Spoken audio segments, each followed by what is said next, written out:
नमस्कार. माझा आजचा विषय खूपच सोपा आहे, पण खूपच महत्त्वाचा देखील आहे.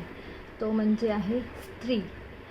म्हणून हे जो माझा विषय आहे ना, तो समजून घेण्यासाठी तुम्हाला माझा हा व्हिडिओ पूर्ण शेवटपर्यंत बघावा लागेल. त्यामुळे प्लीज जराही स्किप करू नका. तर विषय खूप सोपा आहे हो. स्त्री समजायला खूप सोपी. सोपी म्हणजे तिच्यामध्ये कठीण असं काहीच नाही आहे. तिची इच्छा फक्त एवढीच असते की तुम्ही तिच्या प्रत्येक गोष्टीमध्ये तिला साथ द्यावी, तिला समजून घ्यावं. आता बघा ना, जसं तुम्ही म्हणता ना, काय ते व्हॅलेंटाईन्स डे वीक असतो जो, तो तुम्ही काही जण म्हणतात प्रेमासाठी काही हा आठवडा वगैरे पुरेसा नसतो. माझं तुझ्यावर खूप प्रेम आहे, माझं तुझ्यावर रोज प्रेम असतं, ते मी तुला व्यक्त करून नाही सांगू शकत, असं खूप जण बोलतात. मग मी काय म्हणते, स्त्रीला समजून घेण्यासाठी हा महिला दिन वगैरे याचीच गरज का असते? महिला दिन असला का आपल्या घरातील सर्व स्त्रियांचे फोटो ठेवायचे स्टेटसला, सोशल मीडियावर तिच्यासाठी खूप छान छान असे विचार लिहायचे, कोट्स लिहायचे. आई तू माझं सर्वस्व आहेस, तुझ्यामुळे आज मी एवढे मोठी झाली, एवढा मोठा झालो आहे, जे काही आहे ते तुझ्यामुळे आहे. किंवा बायकोबद्दल आपण जे लिहितो ना, तू माझी अर्धांगिनी आहेस. मग हे प्रेम, ही माया, ही काळजी बाकी दिवस कुठे जाते?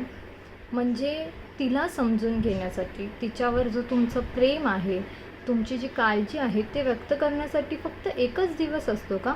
म्हणजे पूर्ण वर्षभर, 12 महिने, वर्षाचे 365 दिवस तिने त्या एका दिवसाची वाट बघावी का? म्हणजे एका दिवसापुरतीच तिला महत्त्व आहे, बाकी दिवस तिचे कष्ट, तिची मेहनत याला काहीच अर्थ नाही आहे.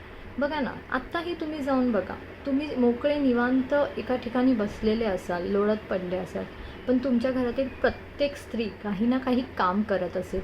ती थकत नसेल का हो? तिला काही भावना नसतील का? ती शरीराने तर थकतेच हो, पण तुमच्या वागण्यामुळे ती मनाने देखील थकते. कसं आहे ना, प्रत्येक स्त्रीला फक्त एवढंच हवं असतं, तिच्या खूप छोट्या छोट्या लहान गरजा असतात. तिला काय वाटतं, आपल्या घरातील प्रत्येक व्यक्तीने आपल्याला जाणून घ्यावं, आपली काळजी करावी, आपण जे करतो आहे ना त्याचं कौतुक करावं. कोणतीही गोष्ट तिला करायची असेल तर ती पहिलं तिच्या दडपण येतं मनावर, की यांना विचारू का, घरातले काय म्हणतील, शेजारपाजारी काय म्हणतील, चार चौघांनी मला बघितलं तर ते काय विचार करतील. का तिने काय या सर्व गोष्टींचा विचार करावा, आणि फक्त तिनेच का करावा? म्हणजे जेव्हा कोणी पुरुष, बाकी घरातील व्यक्ती एखादी गोष्ट करतात तेव्हा तिचा निदान सल्ला तरी घेतात का हो? आणि तिने एखादी गोष्ट करायची ठरवायचं असेल तरी तिने सर्वांचा विचार करावा, असं का? तिला काहीच स्वातंत्र्य नाही आहे. तुम्ही बघा ना, तुम्ही तुमच्या वागण्यातून तिला असं दाखवून घ्या की बाई ग, तुला कोणत्याच गोष्टीसाठी घाबरायची गरज नाही आहे, तू मोकळी आहेस, तू स्वतंत्र आहेस, तुला हवं ते कर. हां, तू बोल ना आमच्याशी, तू विचार आम्हाला काही तुला अडत असेल तर. तिला एखादी गोष्ट शिकायची असेल तर तिला नाकारण्यापेक्षा, तिला झिडकारण्यापेक्षा, तिचं हसू करण्यापेक्षा तिला प्रोत्साहन द्या. सांगा तिला, तू कर, तू हे करूच शकतेस, त्यामुळे तू हे नक्कीच केलं पाहिजे. बघा, ती गोष्ट ती आनंदाने करेल आणि त्यात ती सक्सेसफुल देखील होईल. आज खूप साऱ्या स्त्रिया आहेत ना, खूप ठिकाणी चांगल्या पदावर आहेत, चांगले नोकरी व्यवसाय करतात. पण तुम्हाला काय वाटतं, प्रत्येक नोकरी व्यवसाय करणारी, कामाला जाणारी स्त्री स्वतंत्र आहे? नाही. ती विचारांनी अजूनही स्वतंत्र नाही आहे. तिच्या ना मनात प्रत्येक वेळेस एक दडपण असते, एक भीती असते, विचार असतात, ती विचारांनी गोंधळलेली असते की मी हे करू का, मी हे केल्यावर घरातले काय म्हणतील. तुम्हाला माहिती आहे, स्त्रीचं मन खूप चंचल असतं. चंचल म्हणजे काय, ती ज्या व्यक्तीवर प्रेम करते ना त्याच व्यक्तीबरोबर असते, त्या बाबतीत चंचल नाही, ती विचारांनी चंचल असते. प्रत्येक वेळेस आहे ना, तिच्या घरातल्या माणसांबद्दल, तिच्या नवऱ्याबद्दल, मुलांबद्दल, या सगळ्यांबद्दलचाच विचार ती करत असते. ती कधीच स्वतःचा विचार नाही हो करत. आपण आजारी असलो ना का आपल्या हातात आयतं ताट येतं, औषधं गोळ्या देखील काहींच्या हातात येतात. बाबा रे, औषध घ्या, हे खा. हां, पण जेव्हा ती आजारी असते तेव्हा तिला साधं पाणी तरी कोणी विचारतं का हो? मग काय करा माहिती आहे, जेव्हा ती आजारी असेल ना तेव्हा तिला एखादं फळ कापून देत जा, तिची काळजी करा, तिची विचारपूस करा, तुला बरं वाटलं का? मग ती तुमची आई असो, बहीण असो, मुलगी असो, बायको असो, तुमची मैत्रीण असो, दाखवा ना तुमची काळजी, व्यक्त होऊ द्या ना. जसा तुमचा राग सतत व्यक्त होत असतो ना, तशी तुमची काळजी तुम्ही व्यक्त नाही करू शकत, तुमचं प्रेम नाही तुम्ही व्यक्त करू शकत. तुम्ही तिला म्हणता, जर जास्त बोलणारी असली तर खूपच बोलते, हिला काही भान नसतं बोलताना की आजूबाजूवाले काय विचार करतील. आणि जर ती कमी बोलली तरी बोलतात, खूप कुसकट स्वभावाची आहे ही, हिला कोणाशी बोलायला नको, आपल्यातच मग्न असते. मग तिने करावं काय? खूप मॉडर्न कपडे घातले तर हिला रीतीभाती नाही. ओके.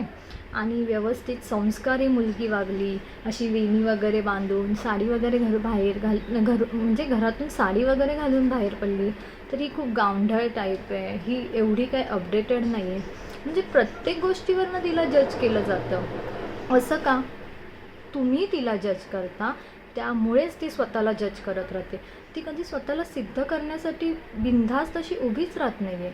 माझं एकच म्हणणं आहे, तुमची घरात तुमची आई असेल तर तिची काळजी करत जा. तुमची बायको असेल तर तिच्या प्रत्येक निर्णयात, तिच्या प्रत्येक गोष्टीत तुम्ही सहभागी व्हा. तिला कोणत्या गोष्टीचं दडपण यायला देऊ नका. आणि मुळात कोणताही एकच दिवस स्त्रीचा सन्मान करू नका.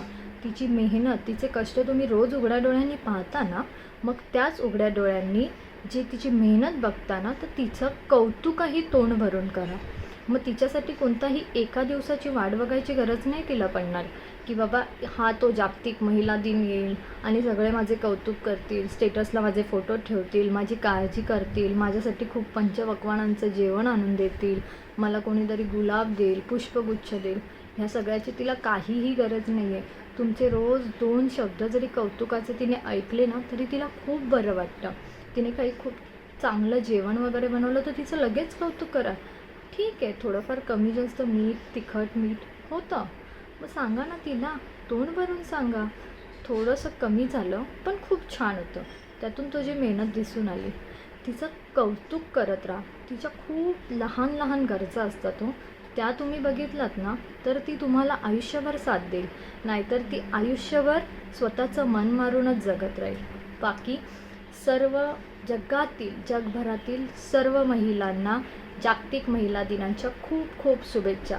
आणि स्त्री, तू खूप खंबीर आहेस, तुला कोणाचीही काहीही गरज नाही आहे. धन्यवाद.